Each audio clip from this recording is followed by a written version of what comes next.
Hello hello everyone, welcome to Ekta की पाठशाला। एकता की पाठशाला में आपका हार्दिक हार्दिक स्वागत, हार्दिक अभिनंदन। आज हम एक नया टॉपिक करेंगे जो कि रिलेट करता है मिनरल रिसोर्सेज यानी खनिज संसाधनों के। बाद वाला चैप्टर कौन सा है? इंडस्ट्रीज का यानी उद्योगों का। जहां जहां मिनरल्स मिल रहे थे वो प्रोवाइड कर रहे थे रॉ मटेरियल यानी कच्चा माल, और इसी कच्चे माल की अवेलेबिलिटी की वजह से जो है अब इंडस्ट्री सेटअप होगी। तो हम अब इंडस्ट्रीज का चैप्टर करेंगे। आई होप आपको ये वीडियो जो है अच्छी लगेगी तो लाइक शेयर और सब्सक्राइब जरूर कीजिएगा।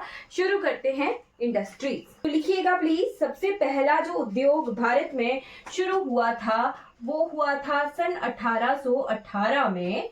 1818 लिखिएगा। 1818 में सबसे पहला जो उद्योग स्थापित हुआ था वो था कॉटन टेक्सटाइल इंडस्ट्री। ठीक है, सूती वस्त्र उद्योग। राइट, लिखिएगा कॉटन टेक्सटाइल इंडस्ट्री। राइट, सन 1818 में इसे एक तरह से सेटअप करने का प्रयास किया गया था, बट ये फेल हुआ था। बट फिर भी जो सबसे पहला उद्योग भारत में स्थापित किया गया वो कौन सा है? सूती वस्त्र उद्योग। सूती वस्त्र उद्योग। कब की बात है ये है सन 1818 की। 1818 की ये जो है सूरत में इसकी मील लगाना जो है किया गया कि हाँ यहाँ पे मील लगाई जाएगी। सूरत नहीं, सॉरी, कोलकाता में। बट ये फेल हो गई थी। राइट, फिर से कोशिश की गई और फिर आता है 1854 का समय, 1854 का टाइम। 1854 में एक सफल कॉटन इंडस्ट्री जो है शुरू की गई। फर्स्ट मिल जिसे कहेंगे, फर्स्ट मिल पहला सूती वस्त्र उद्योग कहां पर सेटअप किया गया? मुंबई में सेटअप किया गया था, मुंबई में। राइट, ये प्राइवेट था। ठीक है, किसी का अपना पर्सनल ये उद्योग था। ठीक है, बट यहीं से ही 1818 से मॉडर्नाइजेशन शुरू हो गई और एक तरह से भारत में औद्योगिक क्रांति जो है आ गई। राइट, इसकी जगह अगर लिखी जाए तो फोर्ट ग्लोस्टर में इसकी शुरुआत की गई थी। बट ये उद्योग जो है फेल हुआ था। राइट, अब इसके बाद जो 1806 यहीं पर ही लिख लेना, 1876 में ऊनी वस्त्र यानी जो हमारे विंटर क्लॉथ होते हैं, विंटर कपड़े, ठीक है, गर्म कपड़े, ऊन की मील भी लगाई गई थी। ऊन की मील कब लगाई गई थी? तो ऊन की मील लगाई गई थी 1876 में। ऊन की मील से क्या मतलब है? ऊनी धागे का उत्पादन कैसे? बकरी से, भेड़ से ऊन निकाली जा रही है, उसी को ही धागे में कन्वर्ट करने के लिए ऊन की मील लगाई गई थी। कब? 1876 में। और यहाँ पे 3 चीजें आपको लिखनी है, साथ में ही लिख लीजिएगा। अहमदाबाद, गुजरात का अहमदाबाद।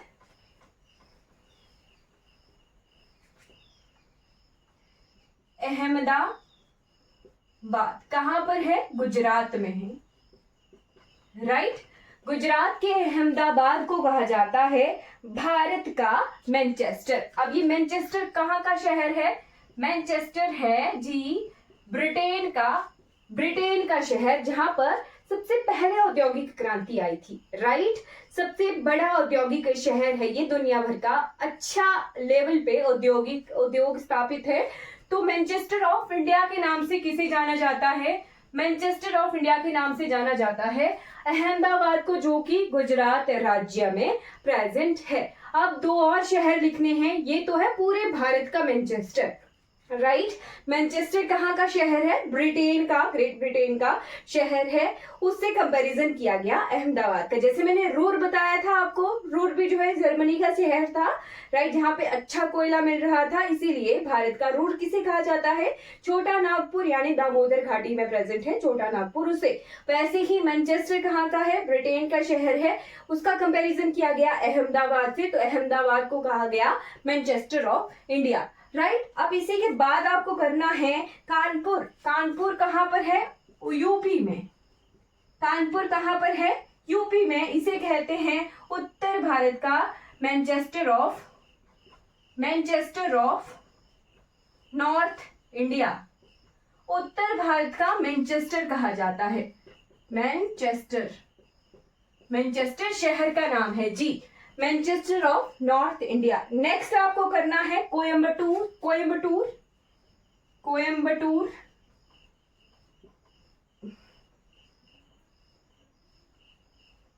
कहां पर है? तमिलनाडु में है। इसे कहते हैं Manchester of south India, Manchester of south India. तो 3 शहर आपको ध्यान रखने हैं। भारत का मैनचेस्टर अहमदाबाद, नॉर्थ इंडिया उत्तरी भारत का मैनचेस्टर कानपुर, और दक्षिण भारत का मैनचेस्टर कोयम्बटूर जो कि तमिलनाडु में है। राइट। सबसे ज्यादा मिलें कहां पर स्थापित हैं? तो सबसे ज्यादा जो है तमिलनाडु में स्थापित है। और सूती वस्त्रों की राजधानी किसे कहा जाता है? मुंबई को कहा जाता है। राइट, लिख लीजिएगा, सूती वस्त्रों की राजधानी किसे कहा जाता है? मुंबई को कहा जाता है। वैसे ही ऊनी वस्त्रों का उत्पादन सबसे ज्यादा कहाँ किया जाता है? तो पंजाब के लुधियाना में किया जाता है। और ऊन का उत्पादन सबसे ज्यादा कहाँ होता है? राजस्थान में। ठीक है, ठीक है, क्लियर हो गया। तो ये हमने कुछ एक चीजें क्लियर कर ली हैं। अब सेकेंड जो इंडस्ट्री हमने कवर करनी है वो है पेपर इंडस्ट्री, यानी कागज का उद्योग। Paper industry, right, paper industry, कागज का उद्योग। राइट, तो पेपर इंडस्ट्री भी एक अच्छी इंडस्ट्री है। सबसे पहले कहां पर इसकी पेपर की, कागज की मिल शुरू की गई थी? तो वेस्ट बंगाल के सीरमपुर में शुरू किया गया था। सीरमपुर, सीरमपुर कहां पर है? वेस्ट बंगाल है। वहां पर कागज का उद्योग जो है सबसे पहले शुरू किया गया था। नेक्स्ट जो आपको करना है वो है सीमेंट इंडस्ट्री। 3rd नंबर पे लिखिएगा, सीमेंट इंडस्ट्री। जो जो इंपॉर्टेंट चीजें होंगी वो हम यहां से कवर करते चलेंगे। तो फर्स्ट सीमेंट इंडस्ट्री सेटअप की गई थी 1854 में, 1854 में, 1854 में चेन्नई में। ठीक है, चेन्नई जो कि कहां पर है? तमिलनाडु में है। राइट, तो 1854 में उस वक्त इसे क्या कहा जाता था? मद्रास कहा जाता था। वहां पे पहला सीमेंट उद्योग जो है स्थापित किया गया था। ठीक है, क्लियर हो गया। तो ये जो है फेल भी हुआ था। फेल क्यों हुआ था?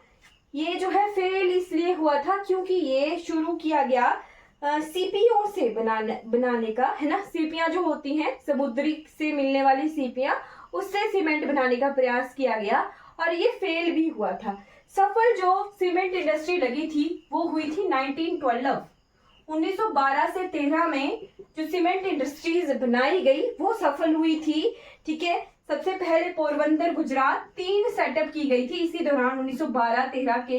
पोरबंदर गुजरात ये सफल हुई थी। ठीक है, उसके बाद 1914 में कटनी एमपी में, 1914 में कटनी एमपी में शुरू की गई। उसके बाद 1916 बूंदी राजस्थान, 1916 बूंदी राजस्थान, ये तीनों सीमेंट इंडस्ट्री जो है सेटअप हो गई अच्छे से। यहाँ पे लाइमस्टोन जो है उसको कच्चे माल की तरह शुरू किया गया। राइट, और अगर विश्व की बात की जाए तो 1824 1824 में 1824 में पोर्टलैंड, पोर्टलैंड अगर आपने कहीं सुना हो, पोर्टलैंड सीमेंट को कुछ जगहों पर उसके बोरी पर लिखना कभी पोर्टलैंड लिखा होता है।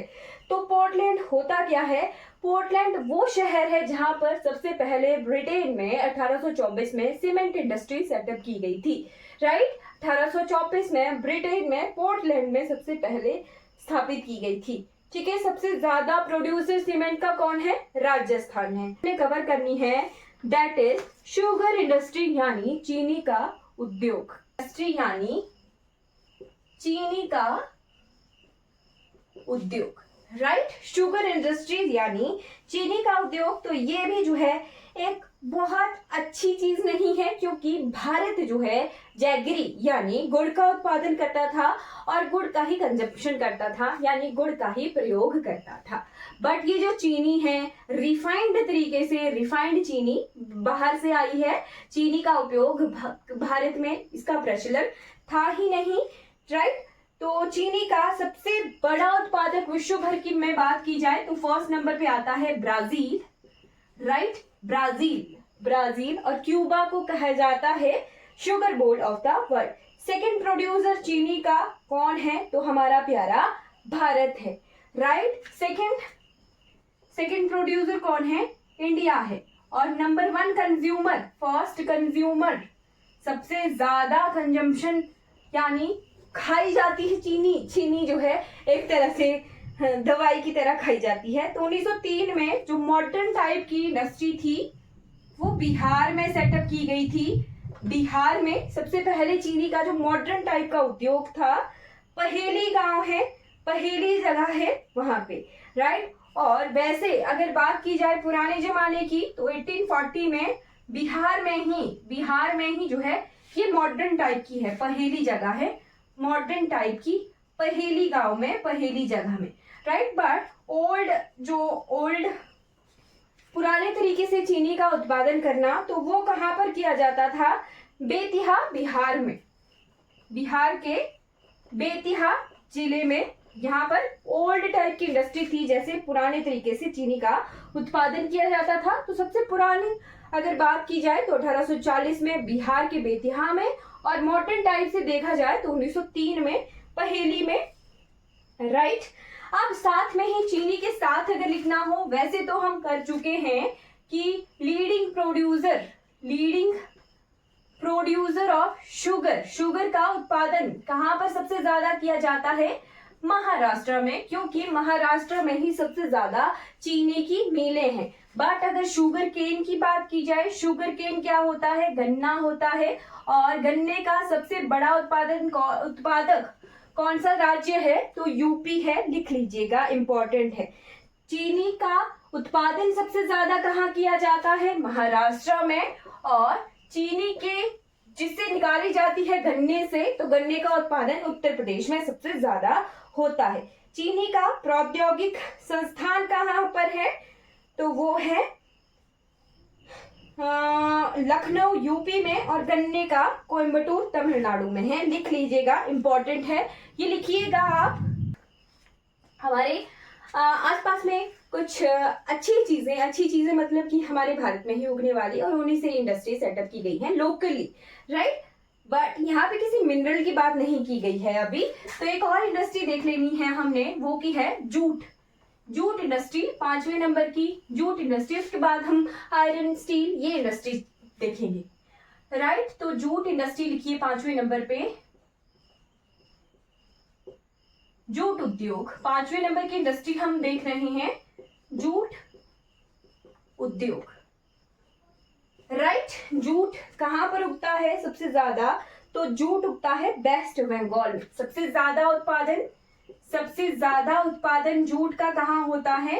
वेस्ट बंगाल यानी पश्चिम बंगाल में होता है, राइट। 1855 में शिशिरा कोलकाता, 1855 में शिशिरा कोलकाता में सबसे पहला जूट का उद्योग जो है सेटअप किया गया था। शिशिरा कहां पर है? शिशिरा है कोलकाता में। और ये किसके द्वारा? तो जॉर्ज ऑकराल्ड के द्वारा, है ना, बाई जॉर्ज ऑकराल्ड, इनके द्वारा पहला जूट उद्योग स्थापित किया गया था। शिशिरा कहां पर है? कोलकाता में ये है, राइट। और जूट को व्हाइट गोल्ड के नाम से भी जाना जाता है, सफेद सोना, व्हाइट गोल्ड के नाम से किसे जाना जाता है?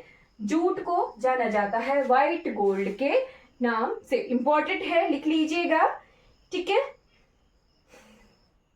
ओके। आप देखेंगे ऊन देखते हैं, ऊन का उद्योग वैसे मैंने आपको बता दिया था 1876 में, बट फिर भी देख लेते हैं ऊन के बारे में कुछ इंपॉर्टेंट इंफॉर्मेशन, राइट। देखिएगा, ऊन ऊन तो हमने देखा था 1876 में राजस्थान में इस ऊन का उद्योग स्थापित किया गया था, पहली मिल स्थापित की गई थी। राइट, ऊन का कुछ एक चीजें हमें देखनी है, जैसे कि ऊन और रेशम का सर्वाधिक उत्पादन कहाँ होता है। ऊन का तो हमने देखा था कहाँ होता है, राजस्थान में, है ना। ऊन का लीडिंग प्रोड्यूसर कहाँ है, राजस्थान। बट अगर रेशम की बात की जाए तो वो कौन सा है, तमिलनाडु है। राइट, अब तमिलनाडु नहीं, सॉरी, कर्नाटक है ना, कर्नाटक है। इसके बाद ऊन में दो चीजें आती हैं, एक हम सुनते हैं ना पश्मीना, पश्मीना ऊन, और एक होती है अंगोरा ऊन। हिमाचल में भी हमें अंगोरा ऊन मिलती है। तो जो अंगोरा ऊन होती है वो किससे निकलती है, खरगोश से, है ना, खरगोश से। और जो पश्मीना होता है वो निकलती है, बकरी की ऊन होती है। राइट, भेड़ बकरी की ऊन होती है। ओके, तो केंद्रीय फर्स्ट जो मॉडर्न ऊन का कारखाना था वो कहाँ स्थापित किया गया था, कारखाना कानपुर में स्थापित किया गया था। राइट, और अगर रेशम की बात की जाए तो रेशम का भी लिख लेना आप। रेशम अनुसंधान केंद्र कहाँ पर है, बरहमपुर, बरहमपुर, जहाँ की रेशम बहुत फेमस है। मिनरल बेस्ड इंडस्ट्रीज, ठीक है, मिनरल बेस्ड यानी खनिज पर आधारित इंडस्ट्री। तो first iron and steel industry setup कहाँ हुई थी, कुल्टी, वेस्ट बंगाल में 1874। अभी हम करेंगे आयरन एंड स्टील इंडस्ट्री।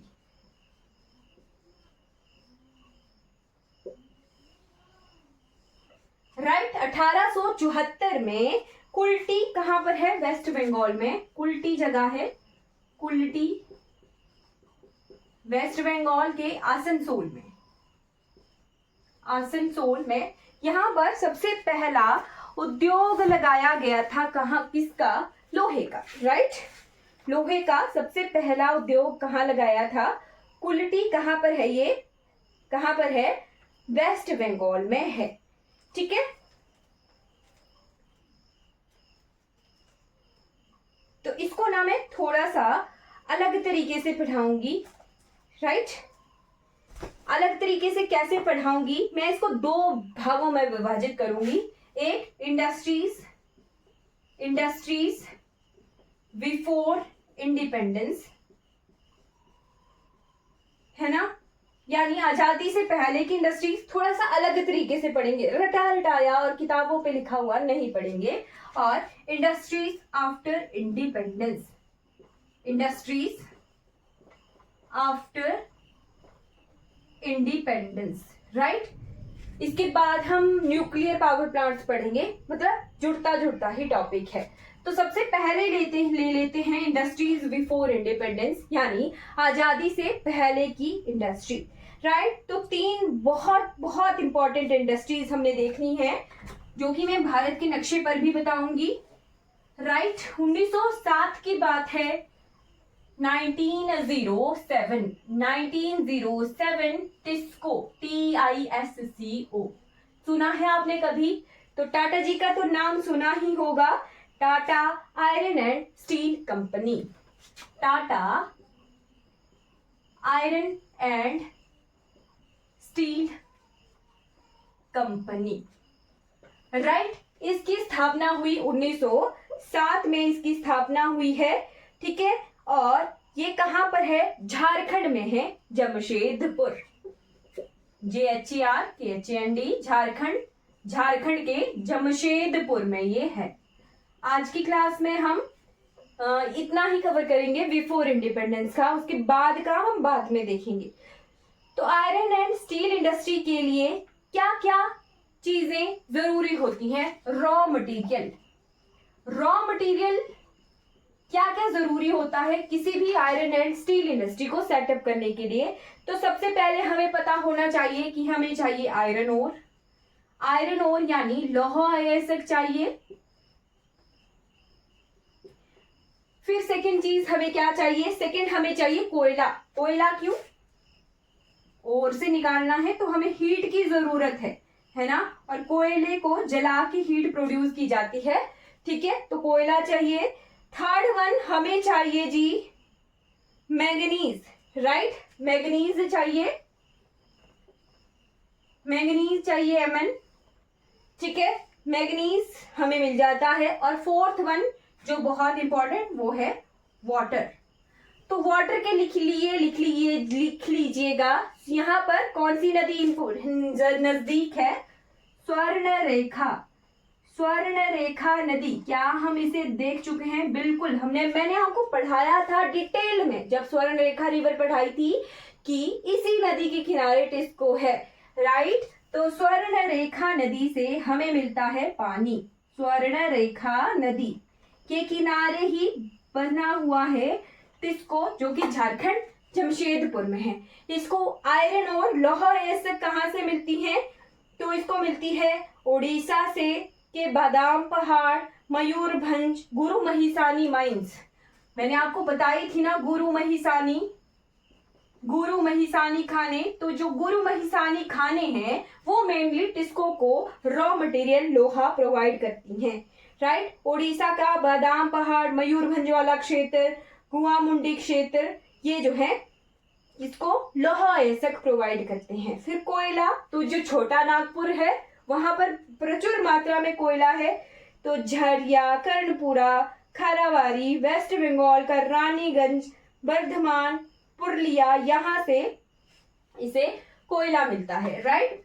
तो झारखंड, उड़ीसा और साथ में वेस्ट बंगाल, यहाँ इन तीनों क्षेत्रों से इसे क्या मिलता है, कोयला मिलता है, राइट। नजदीक पोर्ट कौन सा है, पोर्ट यानी बंदरगाह, पोर्ट कौन सा है, हल्दिया पोर्ट है, हल्दिया और कोलकाता पोर्ट है, दोनों किसके किनारे हैं ये जी बने हुए, तो दोनों किसके किनारे हैं, हुगली नदी के किनारे हैं, राइट।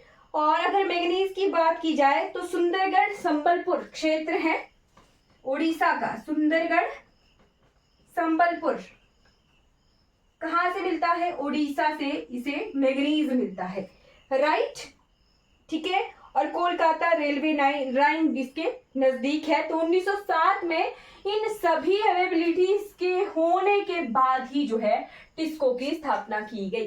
रेलवे लाइन भी है, पोर्ट भी है, लोहा भी है, कोयला भी है, मैंगनीज भी है और साथ में पानी भी है, वाटर भी है, इसीलिए 1907 में टिस्को की स्थापना की गई थी, राइट, ठीक है जी, क्लियर हो गया। अब इसके बाद दूसरी जो आती है वो आती है 1918 की, इसको IISCO, ये थी TISCO.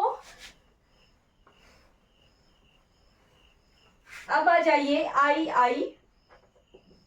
IISCO, Indian iron and steel company, right, Indian iron and steel company, ये आजादी से पहले की इंडस्ट्रीज को हम कर रहे हैं, राइट। इसमें तीन आजकल प्रेजेंटली बरनपुर, हीरापुर और कुल्टी, जो कुल्टी थी ना, कुल्टी सेटअप की गई थी 1870 के आसपास, वो इसी में ही मिला दिया गया था। तो ये मेनली हमें वेस्ट बंगाल के क्षेत्र में मिलती है, बरनपुर, कुल्टी और BHK से याद रखना, BHK, बरनपुर, हीरापुर और कुल्टी, बरनपुर, हीरापुर और कुल्टी, ये तीनों जगहें मिलकर इसको बनाती हैं, राइट। झारखंड, उड़ीसा, नोआमुंडी खाने, कोल वेस्ट बंगाल से, मैंगनीज MP, झारखंड, उड़ीसा से। 1923 में, ये 1918 की बात है, 1923 में सेटअप की गई एक इंडस्ट्री जिसका नाम है मिस्को, MISCO, मैसूर। अब बाद में जो है ये इसको और मैसूर को मिला दिया जाएगा, हम उसके बारे में भी पढ़ेंगे, स्वतंत्रता के बाद कुछ चीजें होंगी। तो Mysore iron and steel company, Mysore iron and steel company कहां पर है, कर्नाटका में स्थापित की गई थी ये कब, 1923 में, राइट 1923 में इसे स्थापित किया गया था। कहां पर? कर्नाटका में। राइट। तो भारवेली भद्रावती नदी है इसके किनारे, भद्रावती इसके किनारे हुगली है। ठीक है, यहां है भद्रावती नदी। आया था एग्जाम में, जो मिस्को है वो कौन सी नदी के किनारे प्रेजेंट है? तो वो भद्रावती रिवर घाटी के किनारे प्रेजेंट है। राइट। इसे जो है अब जाना जाता है Visvesvaraya iron steel and company, Visvesvaraya iron and steel company के नाम से इसे जाना जाता है, Visvesvaraya iron steel and company. Right. Kemmangundi mines से इसे मिलता है कोयला। राइट। चिकमगलूर से मिलता है इसे लोहा, और डोलोमाइट मैंगनीज वगैरह जो है उसी के आसपास प्रेजेंट है, और इलेक्ट्रिसिटी प्रोवाइड करता है इसे शरावती पावर प्रोजेक्ट। राइट। तो 3 चीजें हमने कर दी। अब यहां से बहुत इंपॉर्टेंट जो चीजें हमने कवर करनी है वो है, मैं बताती हूं आपको, ये है भारत का मैप। तो इतने ही मैप की जरूरत है हमें। यहां पर है मिस्को, लिखिएगा मिस्को, जिसे कहा जाता है विश्व सुरैया। यहां जैसे है टिस्को झारखंड के पास, और ये वेस्ट बंगाल है, तो यहां जैसे है इसको। राइट। ठीक है। तो टिस्को की स्थापना 1907 में, टिस्को 1918 में, इसको 1923 में मिस्को। राइट। जगहें इंपॉर्टेंट है। कर्नाटक, कर्नाटक के बाद बीएचके, बीएचके क्या? बीएचके से बरनपुर, हीरापुर, कुल्टी, इसको के लिए, और टिस्को के लिए जमशेदपुर। राइट। तो यहां पे नोट करना है, जो टिस्को है उसको मिलती है, जो मेनली लोहा है उसे मिलता है नोआ मुंडी माइंस से, नोआ मुंडी माइंस, नोआ मुंडी खाने, लिखिएगा इंपॉर्टेंट है। नोआ मुंडी खाने, गुरु महिसानी खाने भी लिख सकते हैं। राइट। और जो इसको है उसे मिलती है लोहा गुआ माइंस से, गुआ माइंस, गुहा खाने। ठीक है। और जो मिस्को है उन्हें मिलता है, मिस्को है इसे मिलता है, किससे मिलता है? कामनगुंडी माइन से। राइट। कामनगुंडी, कामनगुंडी, कामनगुंडी की खाने हैं जहां से लौह अयस्क मिलता है। राइट।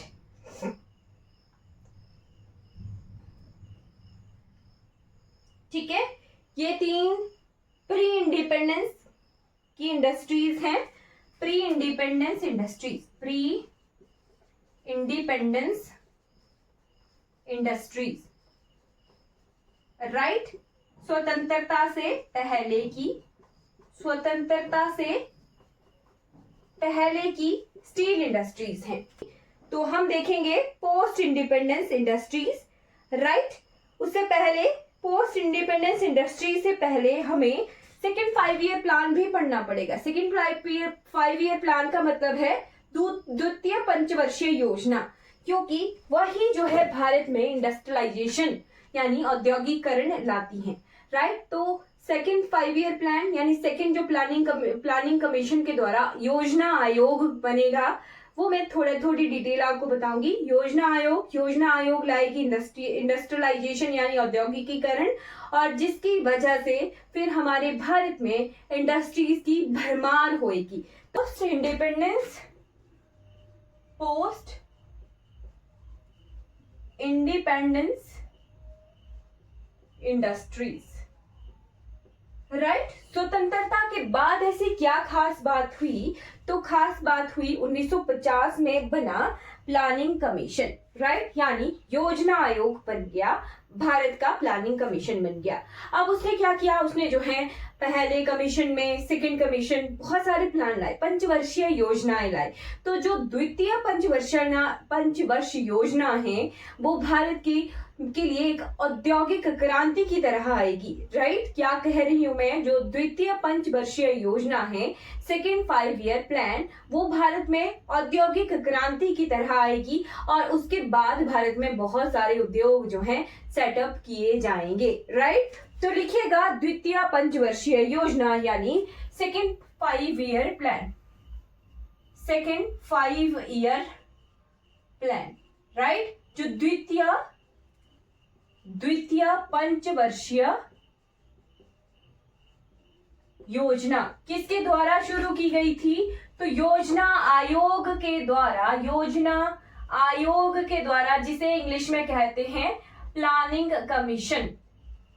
राइट, प्लानिंग कमीशन, योजना आयोग के द्वारा ये शुरू किया गया था द्वितीय पंचवर्षीय योजना। ठीक है, कब से कब तक ये हुई थी, तो एग्जैक्ट डेट अगर लिखनी हो तो 1 अप्रैल 1956 से लेके 1 अप्रैल 1956 से लेके 31 मार्च 1961 तक ये ओके। और ये इसके अध्यक्ष कौन थे, किसके अध्यक्ष थे, पंडित जवाहरलाल नेहरू। राइट, इसके अध्यक्ष कौन थे, पंडित जवाहरलाल नेहरू जी इसके अध्यक्ष थे। ठीक है, इसका जो बेस था, किस पर ये बेस्ड थी, तो पीसी महलनोबिस, इसे नेहरू महलनोबिस मॉडल भी कहते हैं, बहुत इंपॉर्टेंट है महलनोबिस मॉडल। तो ये बेस्ड ऑन पीसी महलनोबिस की जगह हम पूरा नाम लिखेंगे प्रशांत चंद्रा महलनोबिस, नेहरू महलनोबिस मॉडल भी बोलते हैं इसे, महलनोबिस मॉडल पर ये बेस्ड थी द्वितीय पंचवर्षीय योजना। ठीक है, ये पीसी महलनोबिस हैं कौन, तो बहुत इंपॉर्टेंट, इन्हें जो है सांख्यिकी यानी स्टैटिस्टिक का जनक कहा जाता है। और इन्हीं के बर्थडे पर 29 जून को इनके बर्थडे पर मनाया जाता है national statistics day, national statistics day, है ना। पीसी ऐसे, पीसी महलनोबिस ऐसे आता है इनका नाम। ठीक है, प्रशांत चंद्र महलनोबिस। तो जो हमारी द्वितीय पंचवर्षीय योजना थी 1956 से 1961 तक, नेहरू महलनोबिस भी कहते हैं, महलनोबिस मॉडल भी कहते हैं, पीसी महलनोबिस इनका नाम था। 29 जून को इनका बर्थडे होता है और इस दिन मनाया जाता है नेशनल स्टैटिस्टिक डे मनाया जाता है। ठीक है, इन्हीं को ही फादर ऑफ इंडियन स्टैटिस्टिक्स के नाम से भी जाना जाता है। ठीक है, इस महलनोबिस मॉडल के बाद क्या हुआ, हैवी इंडस्ट्रियलाइजेशन, हैवी इंडस्ट्रियलाइजेशन। ठीक है, बड़े बड़े उद्योग जो हैं लाए गए, भारत में सेटअप किए गए, एक तरह से औद्योगिक क्रांति की तरह हम इस महलनोबिस मॉडल को लेते हैं। राइट, औद्योगिक क्रांति की तरह हम इस महलनोबिस मॉडल को लेते हैं। इसके बाद जो सेटअप किए गए हैं वो नोट कर लेने हैं आपने, बहुत इंपॉर्टेंट। 56 में आई, राइट, तो 56 में आने के बाद बहुत सारी इंडस्ट्रीज जो हैं सेटअप की गई हैं, जैसे कि इनके नाम भी मैं लिखवाऊंगी आपको। सबसे पहले भिलाई, राइट, भिलाई, ये 1955 में शुरू हुआ था, 1959 में ये कंप्लीट हुआ था। तो आपको जो कंप्लीशन का ईयर है और शुरू होने वाला ईयर वो लिख लेना है भिलाई, लिखते चलिएगा भिलाई। भिलाई, भिलाई कहां पर है, ये छत्तीसगढ़ में है। Right, Bhilai iron and steel power plant Chhattisgarh में है। राइट, छत्तीसगढ़ में है। 1959 में ये कंप्लीट हुआ था। और किसकी हेल्प से ये बनाया गया, USSR, प्रेजेंटली रशिया। ठीक है, प्रेजेंटली रशिया की हेल्प से भिलाई पावर प्लांट जो है बनाया गया, कहां पर है, छत्तीसगढ़ में है।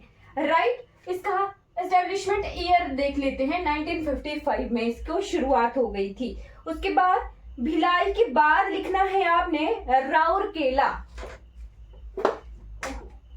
राउरकेला, राउरकेला, राउरकेला पावर प्लांट है ना, आयरन एंड स्टील कंपनी। ये कहां पर है? ओडिशा में है। ओडिशा में है। 1959 के आसपास ये कंप्लीट हो गई थी। सेम 59 भी लिख सकते हो आप, 59 में कंप्लीट हो गया था with the help of Germany. Germany की सहायता से ये Rourkela iron and steel company जो है शुरू की गई थी।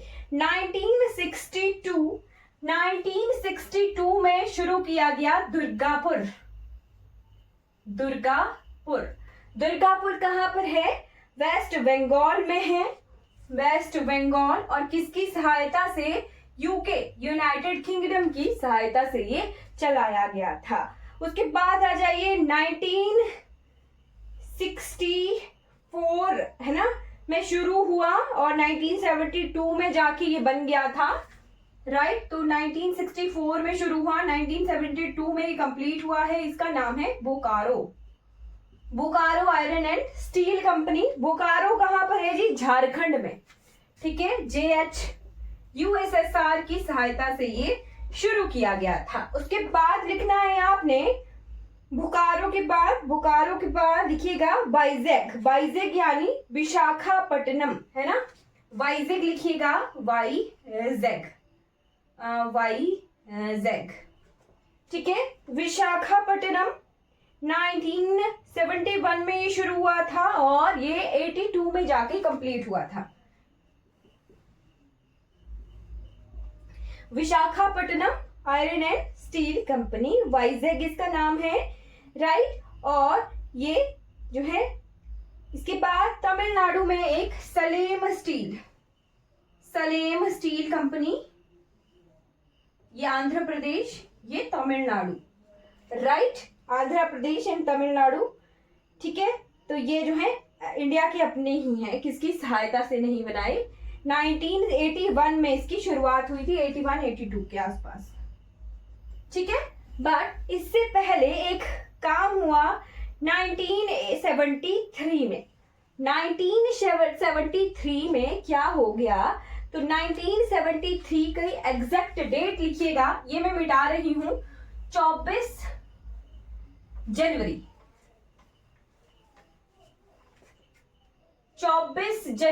1973।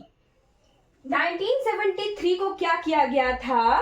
कुछ था जो आयरन एंड स्टील कंपनीज हैं उनको कंबाइंड करके एक कंपनी बना दी गई, सेल, SAIL। ये जो है सेंट्रल गवर्नमेंट के अंदर लाई गई और बहुत सारी कंपनियां जो हैं इसके तहत ले आई गई। Steel authority of India, steel authority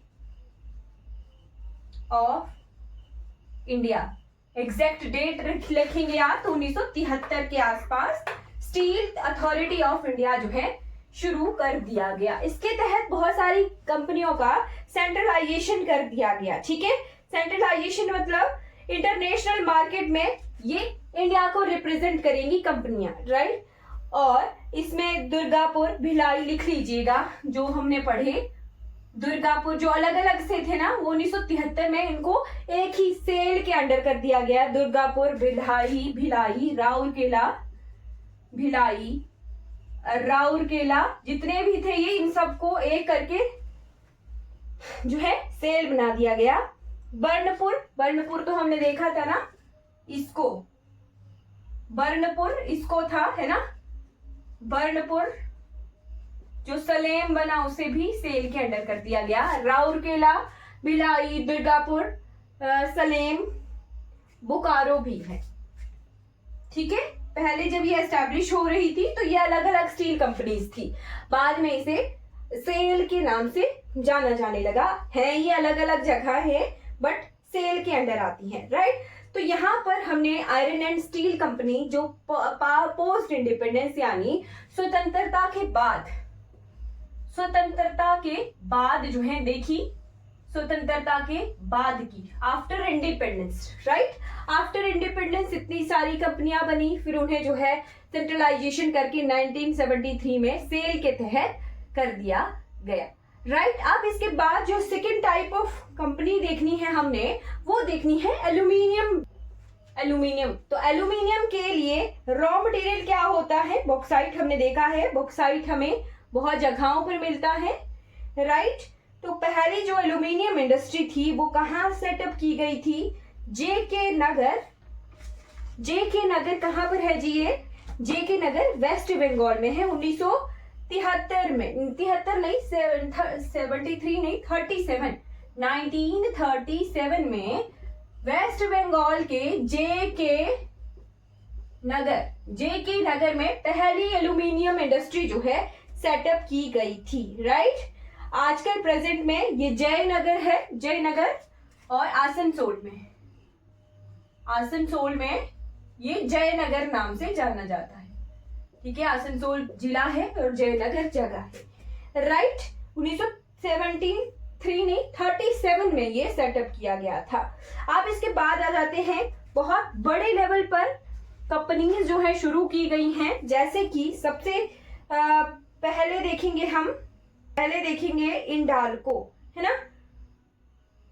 चलिए, हिंडाल्को 1939 में, हिंडाल्को 1939 में जो सेटअप की गई, जिसका नाम है Hindalco, Hindustan aluminium company, Hindustan aluminium company, ठीक है। 1939 में ये सेटअप की गई थी। कहां पर? यूपी के रेणुकूट में, रेणुकूट यूपी में, ठीक है। रेणुकूट यूपी में ये सेटअप की गई थी, ठीक है। सोनभद्र जिला है ये, और किसकी सहायता से? तो यूएसए की सहायता से, right, with the help of USA, right. यहां लिख देती हूं मैं, with the help of USA की सहायता से हिंडाल्को शुरू की गई थी रेणुकूट में, यूपी में, राइट, 1939 में, ठीक है। उसके बाद पार्टनर कंट्रीज की यूएसए है, ठीक है। इसको जो कच्चा माल है झारखंड के मुर्रे से आता है, ठीक है, और कोल इसको दामोदर घाटी से आता है, ठीक है। दो ही चीजें इसको जरूरत है, एक तो कोयले की और एक बॉक्साइट की। तो बॉक्साइट इसे झारखंड से मिलता है, मुर्रे जगह से, है ना, मुर्रे झारखंड से इसे एल्यूमिना मिलता है, ठीक है, एल्यूमिना मिलता है इसे मुर्रे झारखंड से, ठीक। उसके बाद आ जाइए, सेकंड जो कंपनी हमने नोट करनी है, that is Balco, right, Balco, BALCO, Balco, यानी बाल्को क्या है? Bharat aluminium company, right, Bharat aluminium company, right. Bharat aluminium company Korba Chhattisgarh में है, और दो इसके सेटअप है, एक कोरबा छत्तीसगढ़ में और एक रत्नागिरी महाराष्ट्र में, ठीक है। तो इसके सेटअप दो जगह हैं, एक फर्स्ट वन जो पहले शुरू किया गया था छत्तीसगढ़ के कोरबा जिले में, और सेकंड वन महाराष्ट्र के रत्नागिरी में, ये नया सेटअप इसका शुरू हुआ है, ठीक है। Balco, right, Balco Bharat aluminium company. Balco के बाद लिखिएगा third NALCO, NALCO, national aluminium company, national aluminium company, right. ये जो बाल्को है ये कोरबा छत्तीसगढ़ में है, और इसको सहायता कौन प्रदान करता है? USSR, right. और ये जो नाल्को है ये हमारे जर्मनी की सहायता से चलाई जा रही है। फ्रांस की सहायता से चलाई जा रही है नालको, राइट। फ्रांस की सहायता से चलाई जा रही है NALCO and it is in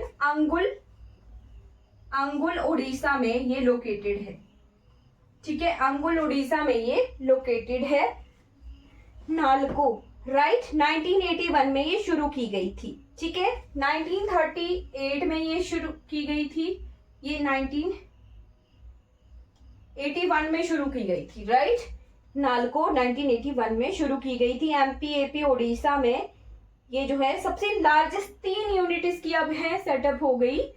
MP, Orissa और आंध्र प्रदेश में इसके 3 जो है यूनिट सेटअप कर दी गई हैं नालको की, राइट। उसके बाद जो चौथी है वो है मालको। 4 ही कंपनियां हैं भारत में सबसे बड़ी बड़ी, राइट। ये क्या है? मालको, राइट। या इसे इंडाल्को भी कहेंगे तब भी कोई दिक्कत नहीं है, नहीं मालको ही है। मद्रास एल्यूमिनियम कंपनी लिमिटेड है ना, मद्रास एल्यूमिनियम कंपनी लिमिटेड है ना, प्राइवेटाइज्ड है ये, राइट। मैटूर तमिलनाडु में ये है, राइट। फिर उसके बाद इंडाल्को लिखिएगा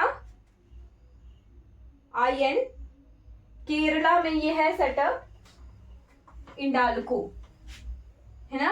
जो है थी वो हिंडाल्को थी, ये है इंडाल्को, इंडियन एल्यूमिनियम कंपनी। ये कहां पर है? केरला में है, केरला में है, राइट। इंडाल्को, राइट। और दूसरा इसका कर्नाटक में सेटअप है, ठीक है।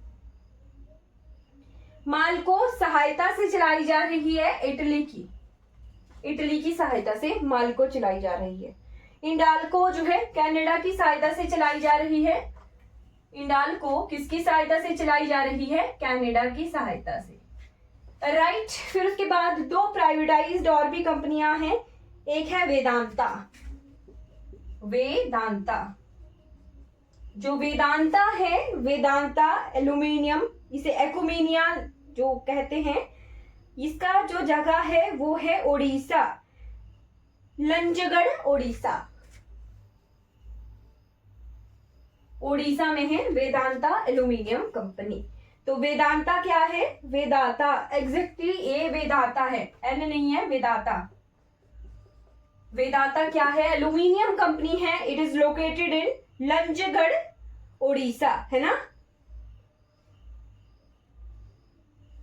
ये कॉपर इंडस्ट्री भी है। और झरसुगुड़ा ओडिशा में ये लोकेटेड है।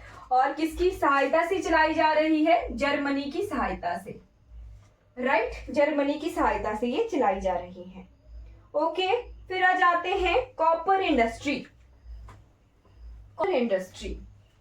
ठीक है जी। कॉपर, तो मलंज खंड की फील्ड मैंने आपको बताई थी, राइट। मध्य प्रदेश में मलंज खंड की फील्ड्स, एमपी में। और भी लिख लीजिएगा कॉपर की फील्ड, जैसे खेतड़ी माइंस झुंझुनू राजस्थान में, ये भी मैं लिखवा चुकी हूं आपको। खेतड़ी माइंस झुंझुनू कहां पर? राजस्थान में, राइट। फिर है यहां पे जो हिंडाल्को है वही स्मेल्टिंग करती है कॉपर की, राइट। तो जो हिंडाल्को है कहां पर है? हिंडाल्को यूपी में। वही स्मेल्टिंग यानी कॉपर को निकालना, उससे के पिघलाना और आगे इसके जो है स्टेरलाइट करना, है ना। तो वो मारूच गुजरात। चलिए ये हमने देख लिया। अब इसके बाद आ जाते हैं कुछ सीमेंट इंडस्ट्री की तरफ, राइट। 1904 में वैसे मैंने आपको बताया था मद्रास में शुरू किया गया था, जो कि फेल हुआ था। 1914-15 में शुरू हुई थी फिर सीमेंट इंडस्ट्रीज, राइट। अच्छा, पेपर इंडस्ट्री में आपने लिख लेना है, एक ग्रास है सबाई ग्रास लिख लीजिएगा। पेपर इंडस्ट्री में ये नोट कर लेना, कागज उद्योग में सबाई ग्रास, है ना। सबाई ग्रास नोट कर लीजिएगा। उसके बाद जो बैम्बू होता है उससे भी, शुगर केन से भी, बैम्बू से, सॉफ्टवुड से भी 70% जो है पेपर इंडस्ट्री का जो पेपर है वो निकाला जाता है, राइट। शुगर इंडस्ट्री के बारे में हम नोट कर चुके हैं। उसके बाद कॉटन टेक्सटाइल इंडस्ट्री, वो मैं आपको करवा चुकी थी, है ना। कॉटन इंडस्ट्री, टेक्सटाइल इंडस्ट्री में करवा चुकी थी। 1854 में कवास जी डाबर, लिख लीजिएगा इनका नाम। 1854 में first cotton textile industry by, जो डाबर नाम आप सुनते हैं ना, उन्हीं के द्वारा शुरू की गई थी। कवास जी डाबर के द्वारा cotton textile industry in Mumbai, है ना। इंडस्ट्रीज हैं जैसे ऑटोमोबाइल इंडस्ट्री, एयरक्राफ्ट बनाने की इंडस्ट्रीज, टेलीफोन बनाने की इंडस्ट्रीज, राइट। अच्छा, एक चीज लिख लेना, जो हमारा बेंगलोर है उसे कहते हैं सिलिकॉन सिटी, लिख लीजिएगा इसे। Bangalore is known as silicon city. IT's industry बहुत ज्यादा है यहाँ पे। ओके, अब मैं आपको लास्ट में एक चीज करवाऊंगी, क्योंकि हम एनर्जी रिसोर्सेस कवर कर चुके हैं, तो हमें एक टॉपिक रह गया था वहां पे सोलर का, राइट। एनर्जी रिसोर्सेस हमने कवर कर लिए थे, तो सोलर एनर्जी का एक टॉपिक है छोटा सा, उसको हम कवर कर लेंगे, क्योंकि भारत के दृष्टिकोण से वो टॉपिक बहुत इंपॉर्टेंट है। इंटरनेशनल सोलर अलायंस का, राइट। इंटरनेशनल सोलर अलायंस का जो हेडक्वार्टर है वो हमारे भारत में लोकेटेड है। तो सोलर एनर्जी क्या, सूर्य से आने वाली एनर्जी, और उसे हम इलेक्ट्रिसिटी में कन्वर्ट करते हैं, ठीक है। तो भारत में लोकेटेड है international solar alliance, right. International solar alliance का हेडक्वार्टर कहाँ है? भारत के गुरुग्राम में, राइट। गुरुग्राम, जो जिसका पुराना नाम गुड़गांव हुआ करता था, वो भारत के राजस्थान के जोधपुर में वर्ल्ड का लार्जेस्ट सोलर पावर प्लांट है। लिख लीजिएगा, world largest solar power plant कहां पर है?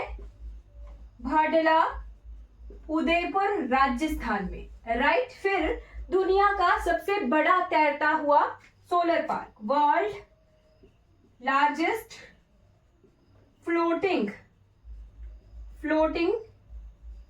सोलर प्लांट कहां पर है जी? ओमकारेश्वर डैम, ओमकारेश्वर डैम नर्मदा नदी पर ये बना हुआ है, नर्मदा नदी पर। तो दुनिया का सबसे बड़ा ये जो है फ्लोटिंग सोलर पावर प्लांट है, 600 मेगावाट इसकी कैपेसिटी है, राइट। सबसे ज्यादा सोलर पावर जनरेशन कहाँ होती है? राजस्थान में होती है, राइट। कोची एयरपोर्ट कहाँ पर है? केरला में है। तो पहला फर्स्ट ऐसा एयरपोर्ट है जो कि सेल्फ सफिशिएंट बन गया है, फुली सोलर ऑपरेटेड एयरपोर्ट है ये, right. Fully solar operated airport, right. Kochi airport, that is in Kerala, right. अगर पोर्ट की बात की जाए बंदरगाह की, तो विशाखापट्टनम है, राइट। विशाखापट्टनम पोर्ट। और अगर रेलवे स्टेशन की बात की जाए तो Guwahati railway station, right. Guwahati railway station, ठीक है। ये तीनों चीजें ध्यान रखनी है। कोची एयरपोर्ट, कोची जो हवाई अड्डा, विशाखापट्टनम बंदरगाह और गुवाहाटी रेलवे स्टेशन, ये पहले नंबर के सोलर जो पावर ऑपरेटेड जो है, फुली सोलर ऑपरेटेड बन चुके हैं, राइट। अगर विंड एनर्जी की बात की जाए, है ना, यानी पवनों के द्वारा बिजली प्रोड्यूस करना, तो गुजरात राज्य है लीडिंग विंड एनर्जी।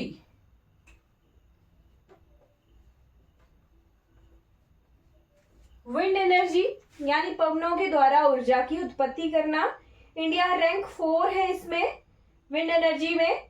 और तमिलनाडु लीडिंग प्रोड्यूसर है, तमिलनाडु में लीडिंग प्रोड्यूसर है, सबसे ज्यादा विंड से एनर्जी का उत्पादन किया जाता है। ठीक है, जैसे राजस्थान सोलर एनर्जी में लीडिंग प्रोड्यूसर है, वैसे ही तमिलनाडु लीडिंग प्रोड्यूसर है। बट लार्जेस्ट पावर प्लांट की बात की जाए विंड के, तो वो कहां पर है? गुजरात के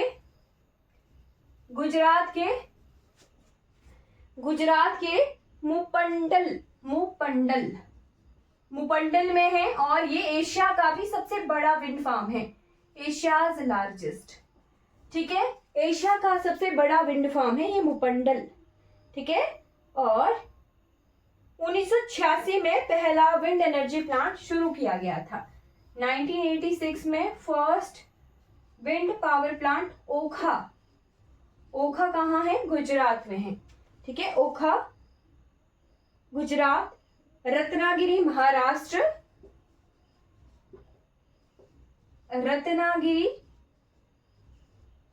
महाराष्ट्र, और तीसरा ये सेम जगह टूटिकोरिन तमिलनाडु। तो इन तीनों जगह 1986 में पहले विंड पावर प्लांट में सेटअप किए गए थे। आई होप आपको ये क्लियर हो गया होगा। तो यहाँ पर हम कवर कर चुके हैं इंडस्ट्रीज, एनर्जी रिसोर्सेज, और सारा का सारा एनर्जी से रिलेटेड जितना भी हमारा टॉपिक था वो हम यहाँ पर इस क्लास में कवर कर चुके हैं। आई होप आपको क्लियर हो गया होगा। अब हमें 2 टॉपिक बचते हैं।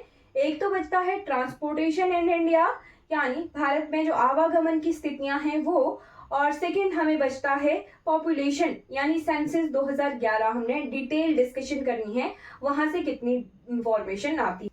अगर ये वीडियो आपको अच्छी लगी हो तो लाइक कीजिएगा, शेयर कीजिएगा और मेरे चैनल को सब्सक्राइब कीजिएगा।